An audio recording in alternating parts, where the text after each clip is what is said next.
Hey guys! Welcome to our channel foodie plate. ఈరోజైతే ఒక tiffin రెసిపీతో మీ ముందుకొచ్చేసానండి.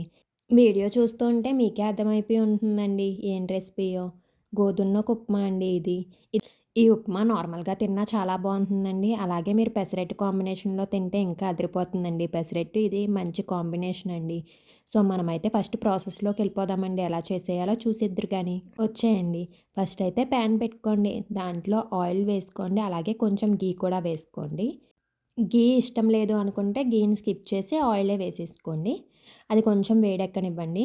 ఆయిల్ కాగాక దాంట్లో కొంచెం ఆవాలు, జీలకర్ర వేసుకొని అవి కూడా కొంచెం వేగనివ్వండి. అవి వేగాక అందులో కరివేపాకు వేసుకోండి కొంచెం. కరివేపాకు కొంచెం చిటపటలాడాక దాంట్లోనే ఇప్పుడు కొంచెం శనగపప్పు, పచ్చి శనగపప్పు అండి. అలాగే కొంచెం మినపప్పు వేసుకోండి. అవి కూడా బాగా వేగనివ్వండి. వేగడానికి కొంచెం టైం పడుతుంది. మీడియం ఫ్లేమ్‌లో పెట్టుకొని వేయించుకోండి. మరీ హైలో ఉంటే మళ్ళీ పప్పులు మాడిపోయే అవకాశం ఉంది కాబట్టి, అవి వేగాక ఇప్పుడు దాంట్లో పచ్చిమిరపకాయలు చీలికలుగా కట్ చేసుకున్న పచ్చిమిరపకాయలు వేసేసుకోండి. పప్పులు మొత్తం వేగాకే పచ్చిమిరపకాయలు వేసుకోండి. ఎందుకంటే పచ్చిమిరపకాయలు వేసుకున్నాక పప్పులనేవి వేగవండి ఆ తడికి. ఇప్పుడు అవి కూడా వేగిపోయాక దాంట్లో చీలికల కింద కట్ చేసుకున్న ఆనియన్ ముక్కలు వేసుకోవాలండి. ఈ ఉప్మాకి చీలికల కింద కట్ చేసుకుంటేనే ఆనియన్ ముక్కలు టేస్ట్ అది బావుంటుందండి. సో, చీలికల కింద కట్ చేసుకున్న ఆనియన్ ముక్కలు కూడా వేసేసుకోండి. వేసుకున్నాక ఒకసారి బాగా కలుపుకోండి. కలుపుకొని కొంచెం సేపు మగ్గనివ్వండి. ఒక 2 మినిట్స్ మగ్గాక దాంట్లో కొంచెం సాల్ట్ వేసుకోండి. ఉప్మాకి తగినంత సాల్ట్ వేసుకొని, మళ్ళీ ఒకసారి కలుపుకొని మగ్గనివ్వండి. మొత్తం బాగా మగ్గిపోక్కర్లేదండి ఉల్లిపాయ ముక్కలైతే. మొత్తం ఫుల్‌గా కుక్ అవ్వక్కర్లేదు. ఇది కొంచెం కుక్ అయ్యాక ఉల్లిపాయలు మగ్గిపోయాయి అనుకున్నాక దాంట్లో వాటర్ పోసుకోవాలండి.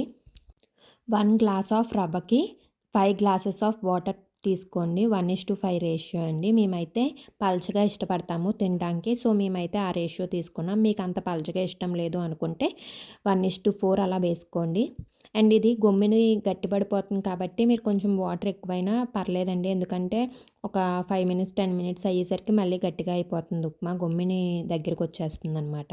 చూసారుగా ఆనియన్స్ అన్నీ కుక్ అయిపోయినాయి కాబట్టి ఇప్పుడైతే నేను వాటర్ పోసేసుకున్నాను. వాటర్ పోసుకున్నాక ఒకసారి బాగా మిక్స్ చేసుకొని సాల్ట్ అది సరిపోయిందా లేదా అని ఒకసారి చెక్ చేసుకోండి. ఏమన్నా సాల్ట్ పడుతుంది అనుకుంటే మళ్ళీ కొంచెం వేసుకోండి. ఇప్పుడు ఆ వాటర్ కొంచెం బాయిల్ అయ్యేదాకా వెయిట్ చేయాలండి. వాటర్ ఇప్పుడు ఇదిగో చూసారుగా ఇలా బాయిల్ అవుతున్న టైంలో మీరు రవ్వని స్లోగా వేసుకుంటూ మిక్స్ చేసుకోండి. ఒకసారే వేసేసుకోకండి. ఎందుకంటే అలా వేసుకుంటే ఉండలు కడుతుంది. సో, ఇలా కొంచెం కొంచెం వేసుకుంటూ మిక్స్ చేసుకుంటూ బాగా కలుపుకోండి. అలా మొత్తం రవ్వంతా వేసుకున్నాక బాగా మిక్స్ చేసేసుకొని ఒక 2 మినిట్స్ ఉంటే కుక్ అయిపోతుందండి. ఇది లాస్ట్ ప్రాసెస్ అయితే చాలా త్వరగా అయిపోతుంది మీకు. మరి మీకెలా ఇష్టమండి? ఈ ఉప్మా తిక్‌గా ఇష్టమా? లేకపోతే ఇలా పలుచగా ఇష్టమా? ఎప్పుడు ఇలా పలుచగా ట్రై చేయలేదు అంటే ఒకసారి ట్రై చేసేయండి. ట్రై చేసి అప్పుడు ఎలా నచ్చింది మీకు పలుచగానా? తిక్‌గానా? అన్నది నాకు కింద కామెంట్ సెక్షన్‌లో అయితే చెప్పడం మర్చిపోకండి. రవ్వ వేసుకున్నాక ఒకసారి బాగా మిక్స్ చేసేసుకున్నాక మూత పెట్టుకొని ఒక 2 మినిట్స్ ఉండండి. 2 మినిట్స్‌లో కుక్ అయిపోతుంది. చూసుకోండి ఒకసారి. చూసారుగా మొత్తం రెడీ అయిపోయినట్టేనండి ఉప్మా. మనకింత పలుచగా కనిపిస్తుంది గానీ, ఒక 2, 3 మినిట్స్ ఉండేసరికి స్టవ్ ఆఫ్ చేసుకునేసరికే తిగ్గా అయిపోతుందండి. ఇంకిలా కుక్ అయిపోయింది అనుకున్న టైంలో ఇంక స్టవ్ ఆఫ్ చేసుకొని సర్వ్ చేసేసుకోవటమేనండి. కావాలి అనుకుంటే ఫ్రై చేసుకున్న జీడిపప్పుతో కూడా గార్నిష్ చేసుకొని తినొచ్చండి. ఈ వీడియో గనక మీకు నచ్చినట్లయితే లైక్ చేయండి. అలాగే మీ ఫ్రెండ్స్ అండ్ ఫ్యామిలీకి షేర్ చేయండి. మా ఛానల్ ఇంకా సబ్స్క్రైబ్ చేసుకోకపోతే వెంటనే వెళ్లి సబ్స్క్రైబ్ చేసుకొని పక్కనున్న బెల్ ఐకాన్ క్లిక్ చేయడం మర్చిపోకండి. అప్పుడు మేము ఇలా వీడియో పెట్టగానే మీకు అలా నోటిఫికేషన్ వచ్చేస్తుంది. సబ్స్క్రైబ్ చేసుకొని మమ్మల్ని ఎంకరేజ్ చేయండి కొంచెం. Thank you for watching. See you in the next video with a new recipe.